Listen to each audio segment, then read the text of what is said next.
बिस्मिल्लाहिर्रहमानिर्रहीम, अस्सलाम वालेकुम। आप देख रहे हैं प्रोग्राम हर जात।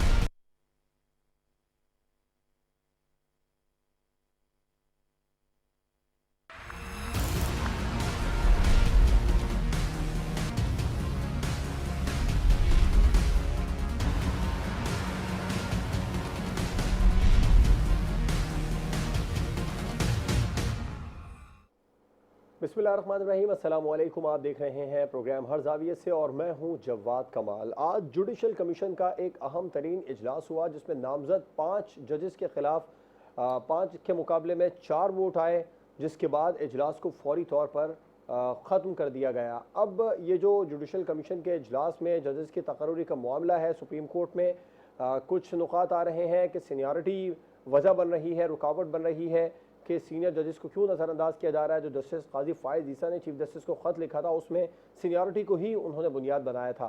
तो ये जो नए जजेस की तकर्री का मामला है, ये कैसे हल होगा? इस वक्त सुप्रीम कोर्ट ऑफ पाकिस्तान में 13 जजेस काम कर रहे हैं। जस्टिस सज्जाद अली शाह ने भी 13 अगस्त को रिटायर हो जाना, उसके बाद एक मजीद जज कम हो जाएगा। तो जजेस की तकर्री का मामला, ये तनाज़ा कैसे हल होगा, इस पर प्रोग्राम में बात होगी। और प्रोग्राम में आगे चलकर बात होगी तहरीक इंसाफ के चेयरमैन इमरान खान, जो मुसलसल हुकूमत के खात्मे का मुतालबा करते नजर आ रहे थे, नए इंतखाबात का मुतालबा करते नजर आ रहे थे। अब खैबर पख्तूनख्वा के बाद पंजाब में भी एक बार फिर से उनकी हुकूमत बन गई है। अब उस तरीके से, उस शिद्दत के साथ वो ये मुतालबा करते नजर नहीं आ रहे कि फौरी तौर पर हुकूमत ख़त्म हो जाए। नए इलेक्शन की बात वो कर रहे हैं, लेकिन नए इलेक्शन कमीशन के साथ। तो अब पंजाब और खैबर पख्तूनख्वा से इस्तीफ़ों का ऑप्शन उनके पास मौजूद है। क्या इमरान खान अब वफाकी हुकूमत का फौरी खात्मा नहीं चाहते? और प्रोग्राम के आखिर में हम बात करेंगे साबिक़ वज़ीर आज़म मियाँ नवाज शरीफ की वतन वापसी की खबरें इस वक्त काफ़ी ज़्यादा पाकिस्तान में सुनाई दी जा रही हैं। क्या साबिक़ वज़ीर आज़म मियाँ नवाज शरीफ पाकिस्तान वतन वापस आ जाएंगे? मुस्लिम लीग नून इस मामले को किस तरह देख रही है, या फिर ये सब कुछ सिर्फ सियासी दबाव बढ़ाने के लिए है? PTI की जानिब से तो इस पर रद्द-ए-अमल आया। साबिक़ वज़ीर दाखिला शेख रशीद ने तो बिल्कुल वाज़ेह कर दिया कि नवाज शरीफ साहब किसी सूरत पाकिस्तान वापस नहीं आएंगे। नवाज शरीफ वतन वापस आ रहे हैं, या ये बयान नून लीग की तरफ से सियासी दबाव बढ़ाने के लिए? इस पर प्रोग्राम में बात होगी। अपने मेहमानों का आपसे तारुफ करवाऊंगा। मैं ज्वाइन किया सीनियर तज्ज़ियाकार शहजाद चौधरी साहब ने, सीनियर तज्ज़ियाकार सज्जाद मीर साहब, सीनियर तज्ज़ियाकार रज़ा रूमी साहब और सीनियर तज्ज़ियाकार मोना आलम साहिबा प्रोग्राम में हमारे साथ मौजूद हैं। तमाम मेहमानों का बहुत शुक्रिया। शहजाद चौधरी साहब, जुडिशल कमीशन का इजलास ख़त्म हो गया। 5 के मुकाबले में 4 वोट आए जो जजेस नामजद किए गए थे उनके हक़ में। तो आप क्या समझते हैं, ये तनाज़ा कैसे हल होगा? अच्छा, पहली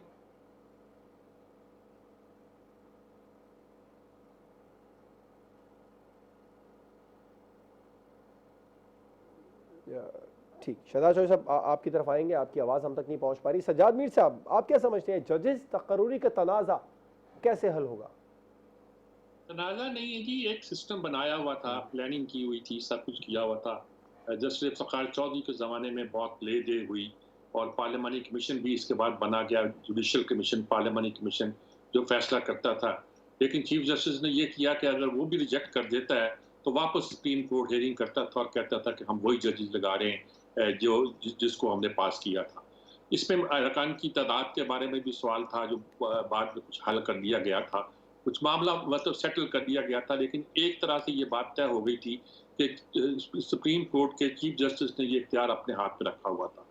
पाकिस्तान की तारीख में ये पहली बार हुआ है, पिछली बार हुआ था जस्टिस गुलजार के ज़माने में, जस्टिस आयशा मलिक को जब एलिवेट करना था तो 4-4 वोट उनको पड़े, 4 हक में 4 मुखालिफ, और फिर जस्टिस गुलजार को इंतज़ार करना पड़ा। और उस वक्त का जब कोई ऐसी ढांचा बन जाए इस पूरे निज़ाम का, कि जज रिटायर हो जाए, उसके जहाँ दूसरा आ जाए, तो फिर उन्होंने 5-4 के साथ उनको एलिवेट किया था।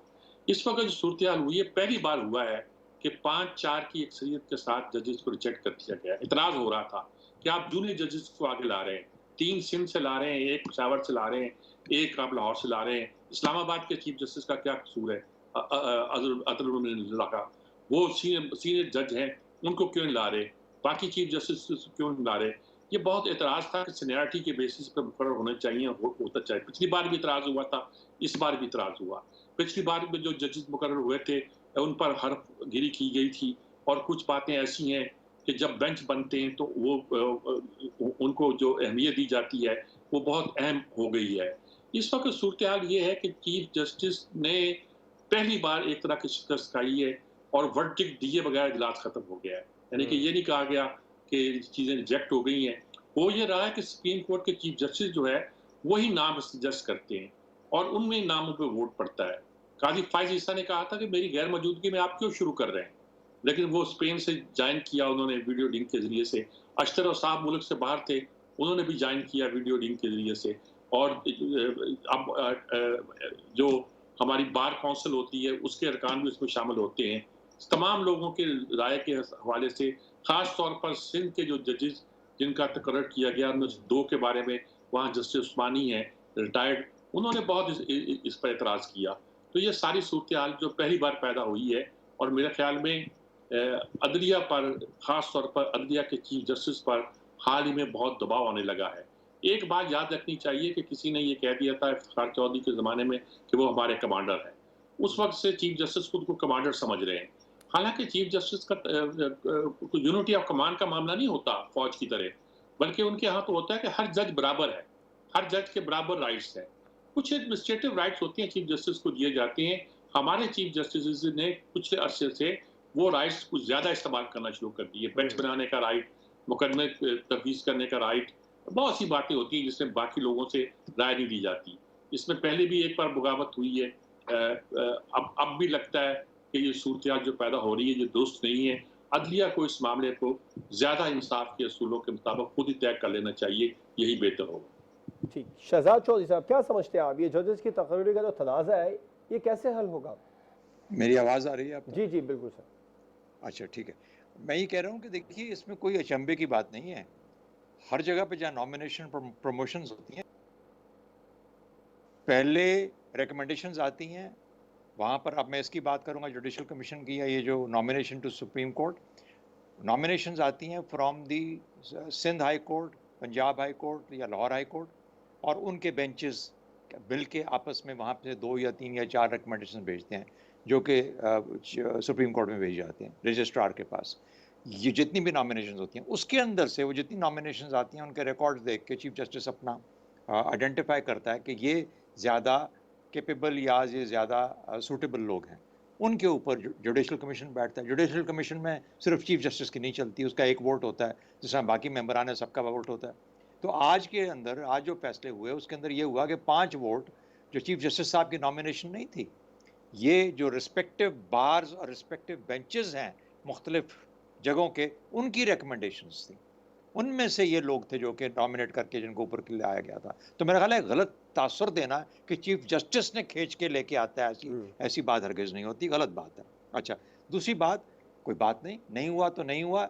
ये जो लोग हैं मिसाल के तौर पे उसके अंदर कुछ एक जज हैं या उनसे मेरा ऑल्टरनेट उनसे मांगा जा सकता है कि आप बताइए आपकी नज़र में कौन मुनासिब है, क्योंकि अगर कोई शख्स डिसएग्री कर रहा है किसी आदमी से तो उसके पास ज़ाहिरी तौर पर कोई ना कोई एग्रीमेंट होगी, लेकिन वो अगर वो ये भी बताने के लिए तैयार नहीं है कि उसकी नज़र में कौन सूटेबल है मुख्तलिफ बेंचेस से मुख्तलिफ जगहों से, तो फिर इसका मतलब है कि वो बगावत पे तुला हुआ। मैं नहीं कहता कि कोई बगावत पे तुला हुआ है, लेकिन एक जेन्युइन डिसएग्रीमेंट हो सकती है, और ये बोर्ड्स में होती है जेन्युइन डिसएग्रीमेंट। लोगों के ऊपर लड़ाइयाँ होती हैं कि नहीं हम इसको नहीं होने देंगे क्योंकि वगैरह वगैरह जो भी वजूहत हो, तो लोगों के पास सॉलिड रीजनिंग और दलील होती है जिसकी बुनियाद पे ये काम होता है। ये चीफ जस्टिस अगर अकेला होता तो वो अकेला नॉमिनेट कर देता। मेरा ख्याल है हमें गलत तासुर नहीं देना चाहिए, और ये बिल्कुल एक शफाफ प्रोसेस है। ये कॉर्पोरेट्स में ऐसे होता है, ये इदारों में ऐसे होता है, ये आर्म फोर्सेस में ऐसे होता है, ये प्रमोशन बोर्ड्स में ऐसे होता है, और जुडिशल कमीशन में ऐसे होता है। तो मेरा ख्याल है उस हद तक की बात रहने देनी चाहिए। कोई बात नहीं, नेक्स्ट टाइम और नाम आ जाएंगे, नहीं होंगे तो इन्हीं को दोबारा इनके ऊपर बहस हो जाएगी। इसका मतलब ये हुआ आज का जो बोर्ड था उसमें से कोई रिकमेंडी नहीं बन पाया या क्लियर नहीं हुआ, तो शायद ये चीफ जस्टिस या registrar will go back to the benches, bar से बात करेगा, मुख्तलिफ बेंचेस से बात करेगा, जो उनके चीफ जस्टिस हैं उनसे पूछेगा कि और कोई रिकमेंडेशन भिजवाइए, और कौन है आपकी नज़र में। इन्हीं लोगों ने जिन्होंने डिसएग्री किया उनसे पूछेगा कि आपका क्या ख्याल है, कि आपको कौन सा बेहतर लगता है। हो सकता है उनकी चॉइसेस जो हैं वो बेहतर हों इनसे और वो दलील दे पाएँ उसके हक़ में। यही तरीका होता है आगे चलने का। लेकिन जब एक दफ़ा फैसला हो जाता है, मेरा ख्याल है कि इसको ज़्यादा बढ़ाना नहीं चाहिए, ये प्रमोशन बोर्ड था, प्रमोशन बोर्ड के अंदर जो लोग थे वो रिजेक्ट हो गए, वो नॉमिनेट नहीं हो पाए। हाँ, इसके बाद लॉबिंग भी हो सकती है, इसके बाद उनको कन्विंस भी किया जा सकता है लोगों को जो आपके मेंबरान हैं उनके अंदर से, और ऐसा ही हुआ है आयशा मलिक की दफ़ा भी। तो मेरा ख्याल है उससे ज़्यादा आगे कि अच्छा वो अपनी मर्जी से बेंच बनाता है, अपनी मर्जी से वो मुकदमे देता है, उसका काम है, वो जो काम करेगा तो ऐसा तो करेगा, उसके काम से तो नहीं रोका जा सकता चीफ जस्टिस को। ठीक, ब्रदर उमी साहब, आप क्या समझते हैं जो इस वक्त जुडिशल कमीशन का इजलास हुआ जिसमें मुस्तरद किए गए वो नाम जिनकी तैनाती होने जा रही थी जजेस की 5 के मुकाबले में 4 के मुकाबले में 5 जो वोट है वो मुखालफत में आए, आप क्या समझते हैं अभी जजेस की तकर्री का तनाज़ा कैसे हल होगा?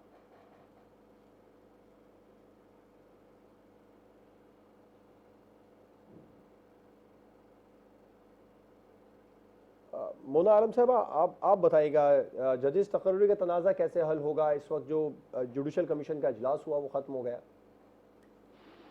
जी देखिए, ये जी इग्नोर करना, ये मामला पहली दफा नहीं आया। आपको याद होगा जो आयशा साहिबा जो पहली खातून जज एलिवेट हुई है सुप्रीम कोर्ट में बतौर जज, तो वो उनके टाइम पर भी ये मामला आया था जब काफी लोगों ने ये एतराज उठाया था, और उसमें भी ये बार्स शामिल थे। काजी फायज ईसा, जस्टिस काजी फायज ईसा भी उन एतराजात उठाने वालों में थे जिन्होंने कहा था कि सीनियरिटी को इग्नोर किया गया है। लेकिन उस वक्त एक एज ये था कि क्योंकि वो पहली खातून जज थी और ये एक जेंडर जो एक बायस है उसको दूर करने के लिए ये बहुत एहसन कदम था। तो लिहाजा जो इसके इसके हक में थे लोग, वो ये इस नज़रिए को पेश कर रहे थे कि जी वो पहली खातून जज है, और ये भी बहुत ज़रूरी है क्योंकि जजेस के साथ जहाँ पर आपने सीनियरिटी का ख्याल रखना है वहाँ पर आपने एटलीस्ट कुछ तो आपने जेंडर बैलेंस लाना है। उसके होते हुए, उसके मद्देनजर अगर हम बात करें तो वो सारे लोग ये कहते थे कि इस वजह से वो फैसला बहुत अच्छा था।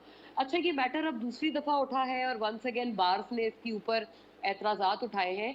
बिल्कुल सीनियरिटी को ओवरलुक नहीं करना चाहिए, बट आई थिंक एक चीज हम लोग भूल रहे हैं, सीनियरिटी कम मेरिट, ये बुनियाद होनी चाहिए किसी की भी एलिवेशन की। खासतौर पे जजेस का जब हम बात करते हैं, जजेस की बात करते हैं, और आपको पता है जुडिशरी पाकिस्तान की उसकी रैंकिंग दुनिया भर में कोई बहुत अच्छी नहीं है। Pakistani judiciary does not rank well in the world. तो ये भी एक हमें हमारे सामने एक ये परफॉर्मेंस है हमारी जुडिशरी की जो हमें याद रखनी चाहिए। सीनियरिटी के साथ साथ मेरिट भी उतना ही इम्पोर्टेंट है। मुझे जो लोग सीनियरिटी पर एतराज करते हैं वो थोड़ा सा मेरिट को ओवरलुक कर देते हैं जब वो सिर्फ और सिर्फ अपना आर्ग्यूमेंट सीनियरिटी की बुनियादों पर बिल्ड करते हैं। तो मुझे लगता है उस वक्त भी ये प्रॉब्लम आई थी, और उस वक्त भी यही फिर इल्तिजा की गई थी कि अगर आप सीनियरिटी की बात कर रहे हैं तो आप मेरिट को भी उतना ही देखें। लेकिन मुझे लगता है दोनों को मिला जुला कर ये एक क्राइटेरिया होना चाहिए। मैं उनकी बात से इत्तेफाक करती हूँ कि इसका मैकेनिज्म इस तरह से बुलडोज नहीं होना चाहिए जो कि बार्स ने और एहसन भून साहब वो भी उसमें से बहुत आगे हैं इस बात का एतराज उठाने में, उन्होंने ये मामला टेकअप किया हुआ है, तो ये ठीक कह रहे हैं वो। लेकिन आई थिंक मेरिट को उनको भी इग्नोर नहीं करना चाहिए। जहां पर वो अपना केस फाइल कर रहे हैं, जहां पर अपना ये इस हवाले से अपनी एक इस्तदा पेश कर रहे हैं, मुझे लगता है उसमें भी ज्यादा वजन पड़ेगा अगर वो सीनियरिटी के साथ मेरिट को भी डाले। क्योंकि जब आयशा साहिबा का मामला था, जस्टिस आयशा साहिबा, तो उनके टाइम पर ये बात हुई थी कि नहीं जी वो सिर्फ सीनियरिटी, और मुझे लगता है एतराज़ात थे वो ज्यादा वीक थे क्योंकि जेंडर एक बैलेंस लाने के लिए ये एक बहुत जरूरी कदम था जिसमें मुझे लगता है हमारी तरफ से उल्टा ये कि ताखीर हो गई थी।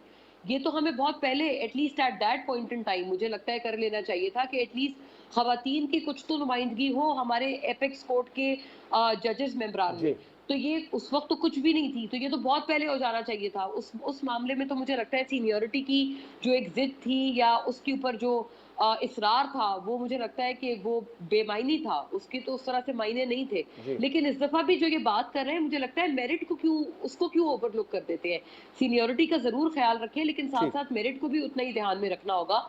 बहुत सारे ऐसे मैटर्स हैं जहां पर जुडिशरी, अगर अभी तक सीनियरिटी को हम फौकियत देते आए हैं तो हमारी जुडिशरी की रैंकिंग ये ना होती। जुडिशल रिफॉर्म्स का जो सिलसिला है जो कि अब पार्लियामेंट से चल पड़ा है, वो भी हमें पता है कि कुछ सियासी मामलात से जुड़ा हुआ है। अगर वो सियासी मामलात ना होते तो हम ये अच्छी तरह जानते हैं कि हमारे पार्लियामेंटेरियंस को भी कितनी फिक्र है जुडिशल रिफॉर्म्स कराने की। अब तो वो ये बातें इसलिए कर रहे हैं क्योंकि उनके अपने कुछ मामलात क्लिंज हुए हुए हैं जुडिशरी के साथ साथ, तो ये मामलात अब वो उठा रहे हैं, इसमें इनके अपने भी वेस्टेड इंटरेस्ट हैं। लेकिन एक्चुअली इन रियलिटी ये सारे मामलात जुडिशल रिफॉर्म से एड्रेस करने वाले हैं, और जब वो एड्रेस होते हैं तो सिर्फ सीनियरिटी एक वाहिद क्राइटेरिया नहीं हो सकता। ठीक है। मेरिट को उसके साथ जब तक आप एमेलगमेट नहीं करेंगे तब तक आपकी अपने ठीक है, आर्ग्यूमेंट में, बिल्कुल ठीक है, जो आपका कि पॉइंट है, मुझे सीनियरिटी उम्मीद वाहिद है कि बतौर जजेस ये वाहिद बेहतर नुक्ता नहीं हो समझते हैं, सकता। उनकी आर्ग्यूमेंट पे खुद ही वजन पड़ेगा। ठीक है, रजा रमी साहब, आप क्या समझते हैं जजेस की तकर्री का तनाज़ा कैसे हल होगा?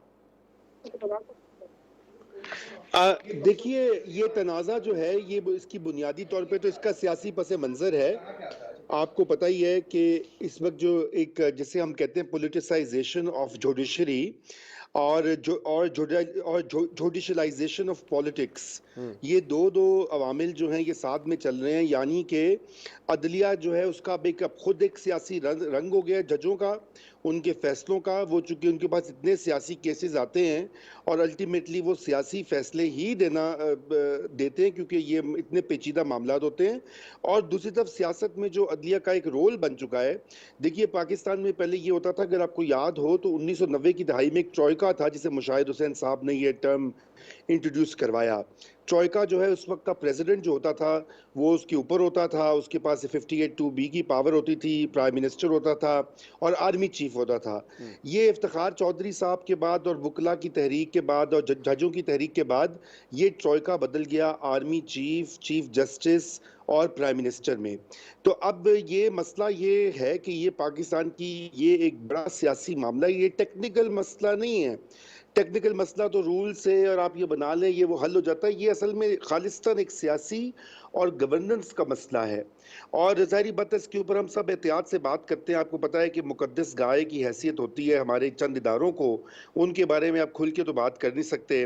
तो जब आप खुल के बात नहीं कर सकते तो फिर कोई बहस नहीं होती पब्लिक में। पार्लियामेंट में थोड़ी बहुत होती है, उसको भी अच्छा पसंद नहीं किया जाता। बल्कि हमने तो देखा है माजी में कि यूसुफ रजा गिलानी साहब जो हैं उनको अदालत ने तौहीन अदालत की सज़ा देकर नाअहल कर दिया।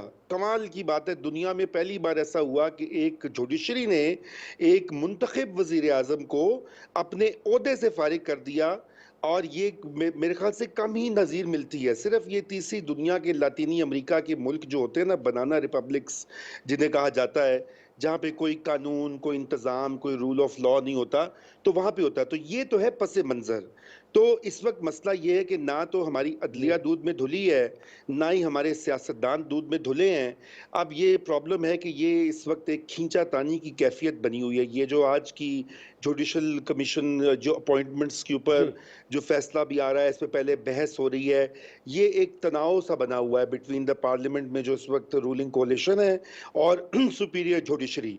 तो वो ठीक है, मैं मोना की सारी बातों से इत्तफाक कर रहा था, सीनियरिटी की, मेरिट की जो उन्होंने एम्फेसिस दिया और उसके ऊपर फैसलों को। लेकिन असल बात है कि इस मुल्क में ग्रैंड नेशनल डायलॉग की ज़रूरत है, जिसे कुछ लोगों ने ट्रूथ एंड रिकन्सिलिएशन कमीशन कहते हैं। यहाँ पर ये ज़रूरी है कि ये सारे लोग बैठें और ये जो आइन है वो फैसला करें कि अगर इस आइन पर उन्हें अमल करना है तो करें, अगर नहीं करना तो फिर इसको फारिग करें, कोई और नया आइन बनाएं, इसको फेंक दे रद्दी की टोकरी में। भाई जब दायरा कार बने हुए हैं आइन में तमाम पिलर्स ऑफ द स्टेट के, तो फिर अपने अपने दायरा कार में रहें। अगर नहीं रहना तो फिर ये तो आते रहेंगे धचके और इंस्टेबिलिटी और सिस्टेमिक क्रैश, जैसे अंग्रेजी में कहते हैं कि निज़ाम जो है वो चलते चलते क्रैश हो जाता है एक कंप्यूटर की तरह। तो ये जब तक हम इसके ऊपर फैसला नहीं करेंगे, और इसमें यकीनन पार्लियामेंट का ही एक बहुत बड़ा रोल है, लेकिन मैं समझता हूँ खुद अदलिया को भी सोचना चाहिए कि उनके फैसलों की वजह से इतनी कंट्रोवर्सीज बढ़ रही हैं। वो जिस तरह से मेरिट का तयन करते हैं, मेरिट की कोई तारीफ नहीं है। आप देखें में मैं जो है जजों की जो अपॉइंटमेंट्स हैं वो उनके अक्सर ख़ानदान जो होते हैं ना, जजों के बेटे, दामाद, भाई, रिश्तेदार वो जज बन जाते हैं, या उनके मंजूर नज़र वकील जो होते हैं वो जज बन जाते हैं। वकला तहरीक में जो लोग इफ्तिखार चौधरी साहब के साथ थे, एक एक को पकड़ के जज बना दिया गया, जो उनके खिलाफ थे उनको निकाल दिया गया। तो ये भी एक अजीब गरीब मामला। ये लाइक्स एंड डिसलाइक्स होती, कोई ऑब्जेक्टिव मेरिट होना चाहिए। और यही हुकूमत वक्त अभी जो पार्लियामेंट है वो भी ये कर रही है कि जो सीनियर जुडिशरी की तरफ से जो आ रही हैं रिकमेंडेशंस उनको रद्द कर रही हैं। तो ये मैं समझता हूँ कि ये मामलात इस तरह नहीं ठीक होंगे, ये मामलात और ख़राब होंगे। और ये इंतहाई बदकिस्मती की बात है कि पाकिस्तान जो है वो एक बहरान से दूसरे बहरान में निकलता है। अभी कल तक पंजाब का बहरान था, अब ये नया अदालती बहरान शुरू हो गया। परसों अल्लाह जाने यहाँ पे कौन सा नया बहरान आ जाएगा, जबकि मुल्क की मईशत जो है वो दिवालियापन के दहाने पे खड़ी है। डॉलर 230 का हो गया है है, आम आदमी भूखा मर रहा है, उसके 245 फाके कर रहा है, अफलास कर रहा है जी। तो मुझे तो नहीं लगता कि ये कैसे कुछ मामला ठीक आगे है, बढ़ेंगे जी। बिल्कुल ठीक है रज़ा रूमी साहब, आपका ही पॉइंट है। ब्रेक पर जाएंगे, ब्रेक के बाद हम बात करेंगे। तहरीक इंसाफ के चेयरमैन इमरान खान पंजाब में हुकूमत बनने से पहले फौरी तौर पर इंतखाबात का मुतालबा कर रहे थे। क्या अब इमरान खान वफाकी हुकूमत का खात्मा नहीं चाहते? ब्रेक के बाद पर बात होगी।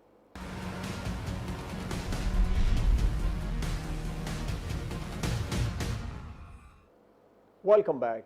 तहरीक इंसाफ के चेयरमैन इमरान खान पंजाब में दोबारा से हुकूमत बनने से पहले मुसलसल मुतालबा कर रहे थे कि फौरी तौर पर वफाकी हुकूमत का खात्मा किया जाए और नए इंतखाबात करवाए जाएँ। अब मुतालबा उनका वही है, उसमें थोड़ी सी उन्होंने तरमीम कर लिया, वो ये कि नए इलेक्शन कमीशन के साथ नए इंतखाबात करवाए जाएँ। पंजाब में हुकूमत को वो किसी सूरत पंजाब और खैबर पख्तूनख्वा के इस्तीफ़ों का जो उनके पास कार्ड है उसको इस्तेमाल करने नहीं जा रहे। रज़ा रूमी साहब, क्या समझते हैं, क्या इमरान खान साहब फौरी तौर पर वफाकी हुकूमत का खात्मा नहीं चाहते?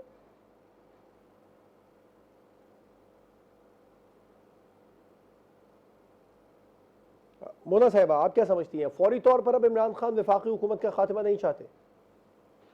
देखिए, उनकी पार्टी में ये बात जरूर चल रही है कि आपको याद होगा कि जब ये पीडीएम थी ऑपोजिशन में, तो उस वक्त इनके लोग भी कुछ ये कहते थे कि भाई आपको क्या जरूरत है इन मुश्किल हालात में, खास तौर पर मुआशी मुश्किलात में आप हुकूमत इनसे छीने, आप इनको इस चीज में जाने दें, पीटीआई को इसको भुगतने दें इसका खमियाजा, और फिर जब 2023 आएगा तो उस वक्त इलेक्शन में लोग खुद ही फैसला कर लेंगे। क्योंकि इस वक्त अगर आप इनसे हुकूमत छीनते हैं तो ये मुश्किल हालात जो असल में इमरान खान साहब के गले पड़ने हैं वो उल्टा आपके गले पड़ जाएंगे।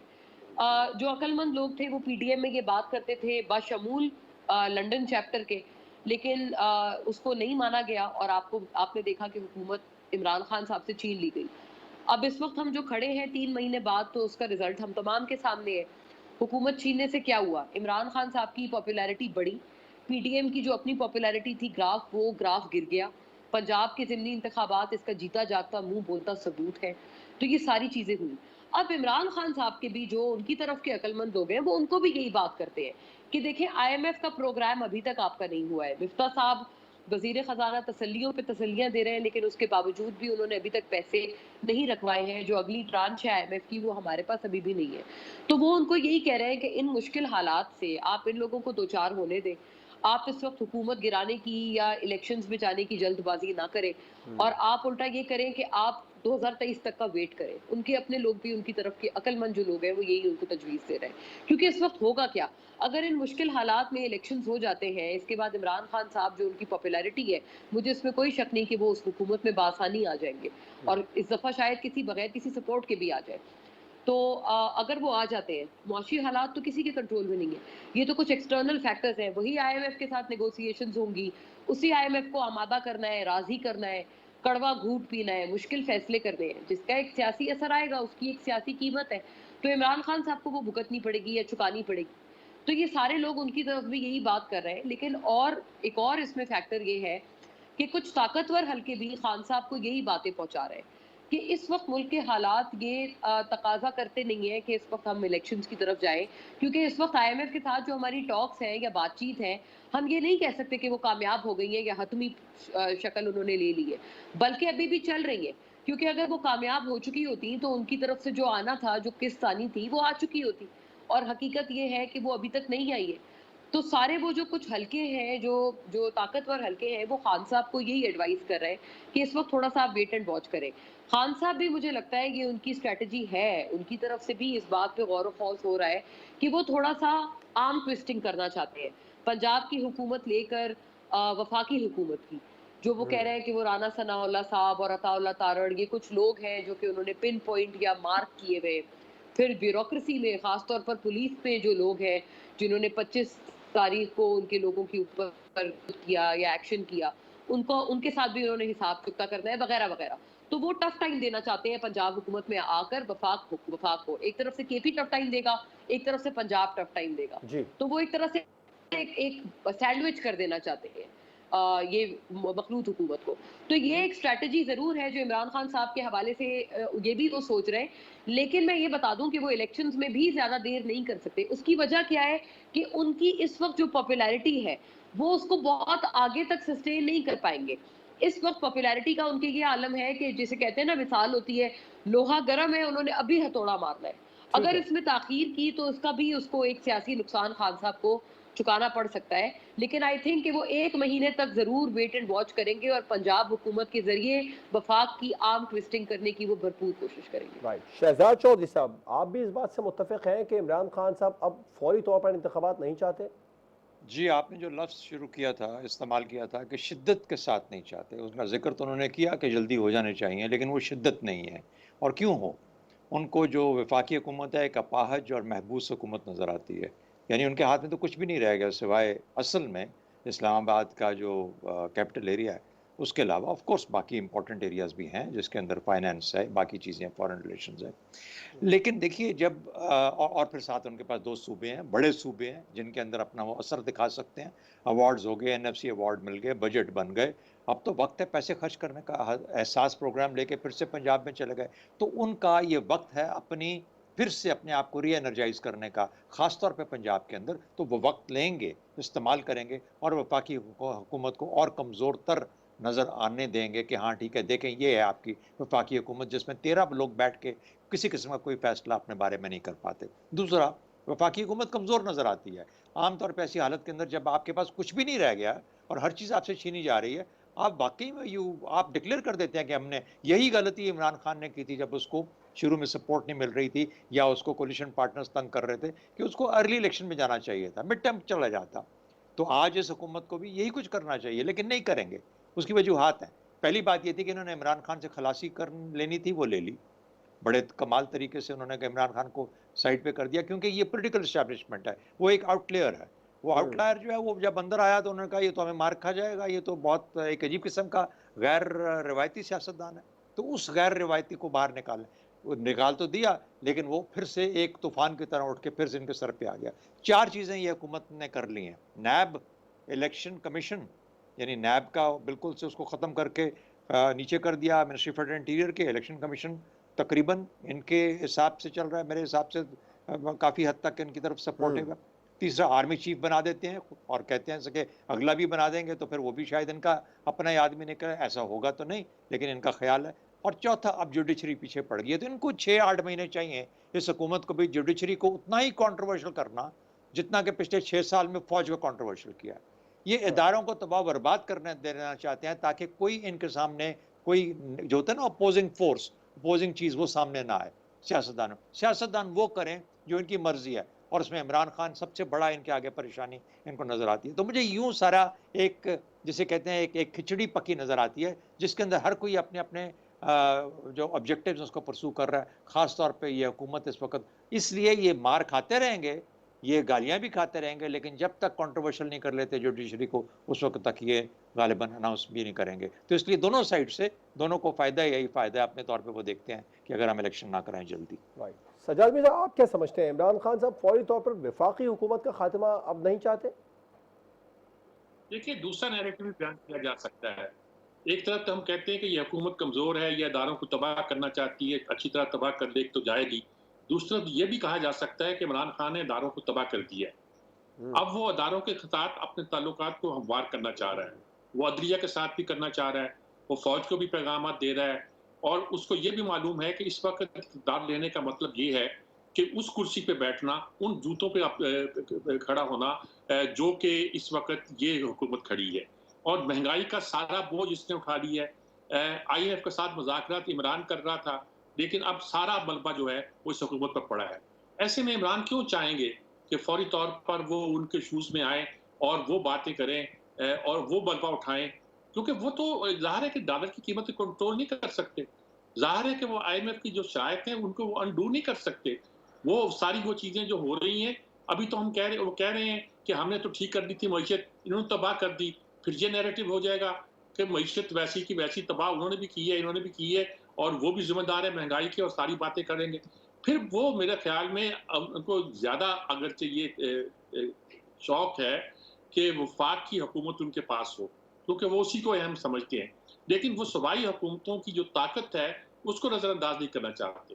ख़ास तौर पर पंजाब की हुकूमत की ताकत, और पंजाब में इस वक्त परवेज़ इलाही की जो हुकूमत कायम हुई है, परवेज़ इलाही देखिए बहुत दाना बीना समझदार सियासतदान है उनकी पॉलिसियां भी अच्छी थी, विजन भी अच्छा था। शहबाज शरीफ की सिर्फ स्पीड तेज थी, वरना विजन के लिहाज से परवेज इलाही बुरे नहीं थे।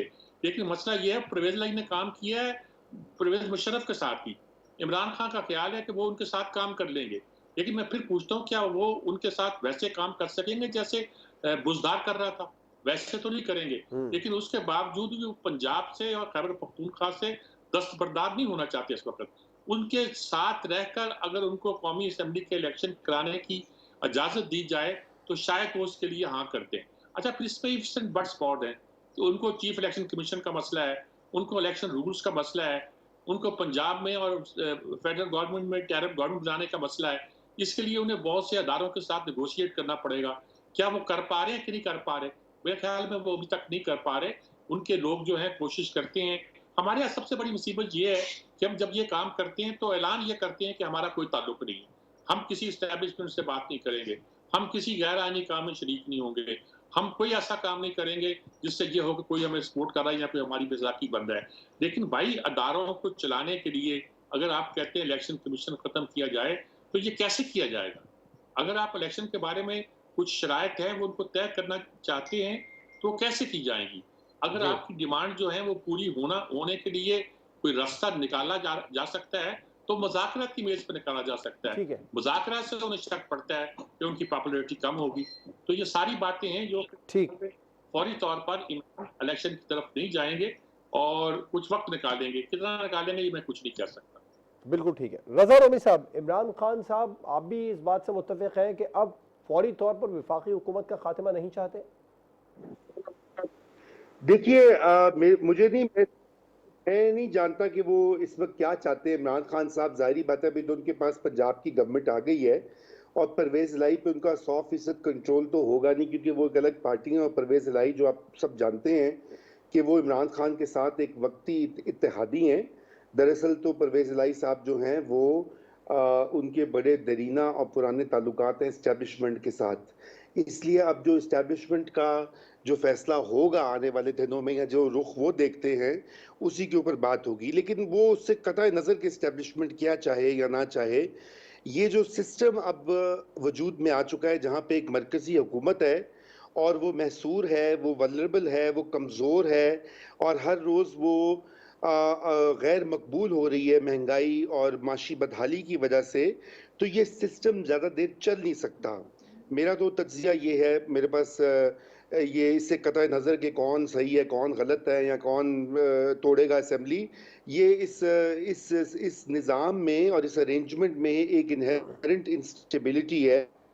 और ज़ाहिरी बात है वो पहले भी थी काफ़ी हद तक, लेकिन उसको फिर इमरान खान साहब को बकौल चौधरी परवेज़ इलाही 2-3 साल तो उनकी नैपियाँ बदलते रहे, बदलने वाले, और उनको बैसाखियों के ज़रिए चलाते रहे। इस वक्त तो शहबाज शरीफ को वो बैसाखियाँ भी मैसर नहीं जो इमरान खान साहब को दी गई थीं, जिसके तहत उनके तमाम पार्लिमानी मामलात सुधर जाते थे, वो फैसले कर सकते थे, अपॉइंटमेंट्स कर सकते थे, अपने मुखालिफिन को जेल में भर्ती कर सकते थे। शहबाज शरीफ को ऐसी कोई रियायत, कोई सहूलियात मैसर नहीं है, इसलिए ये ज़्यादा देर सिस्टम नहीं चलेगा और ये क्रैश करेगा। और जब ये क्रैश करेगा तो फिर ज़ाहिरी बात है एक केयर टेकर गवर्नमेंट बनेगी, और वो केयर टेकर गवर्नमेंट अभी बनती है, कुछ महीनों में बनती है, हम उधर ही मूव कर रहे हैं। मेरा तो ज़ाती ये ख्याल है कि शहबाज शरीफ साहब को ये असेंबली तोड़ देनी चाहिए, हुकूमत छोड़ देनी चाहिए, क्योंकि जो उनकी हुकूमत के साथ पै दर पै जो कुछ हुआ है, वो मेरे ख्याल से अगर वो उनमें कोई सियासी सूझबूझ हो तो वो इसको बिल्कुल अपने सर पे मत लें और केयर टेकर्स के हवाले करें मुल्क को, और आगे वो जाने और उनका काम जाने। जी ठीक, अब ब्रेक पर जाएंगे और ब्रेक के बाद बात करेंगे साबिक वज़ीर आज़म या नवाज शरीफ की वतन वापसी की खबरें हैं। क्या नवाज शरीफ पाकिस्तान वापस आ रहे हैं? ब्रेक के बाद पर बात करें।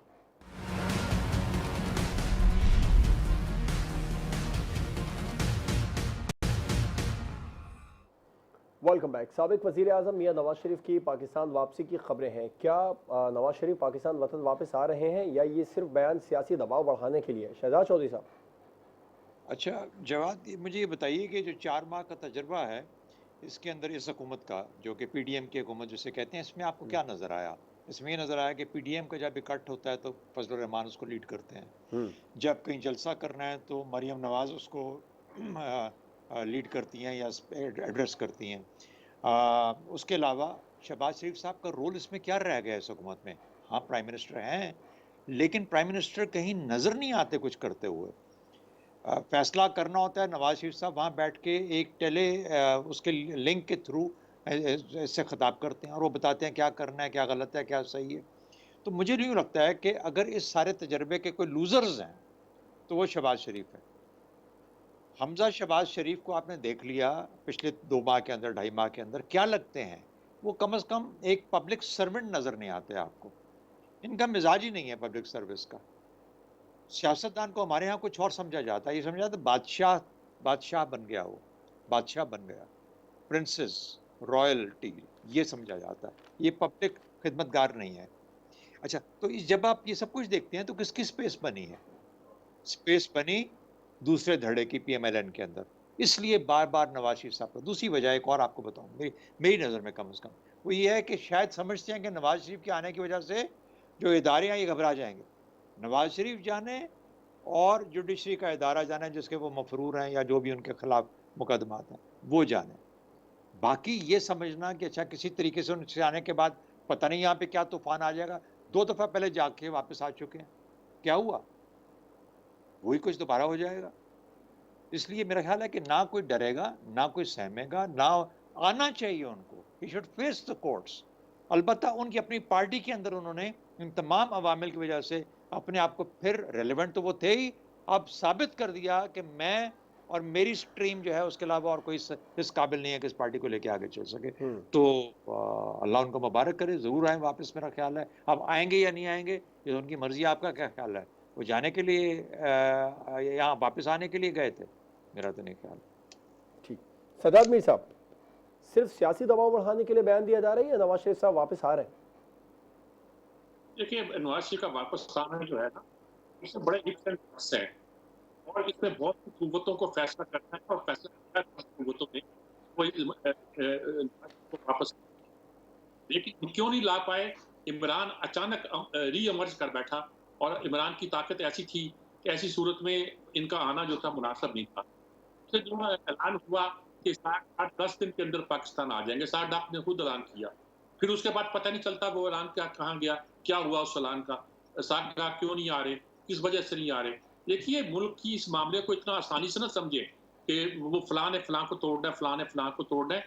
इसके फैसले बड़े आसानी से नहीं हुआ करते। नवाज शरीफ जब पहली बार भी आए थे तो कोई ये नहीं थे कि वो धौंस जमा के, आप पहली बार आए उनको वापस कर दिया गया, दोबारा आए फिर रोका नहीं जा सका। क्यों रोका नहीं जा सका?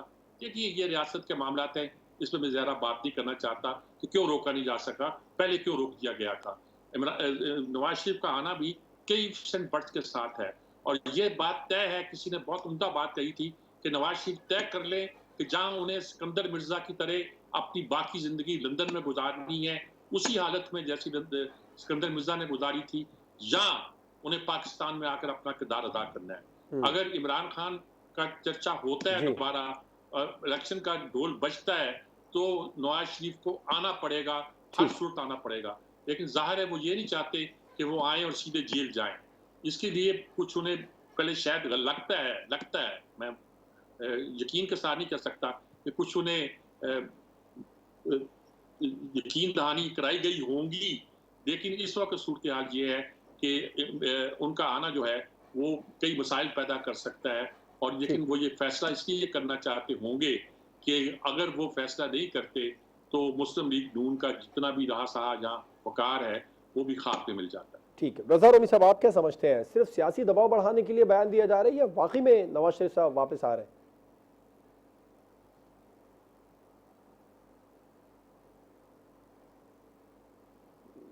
मोना आलम साहिबा।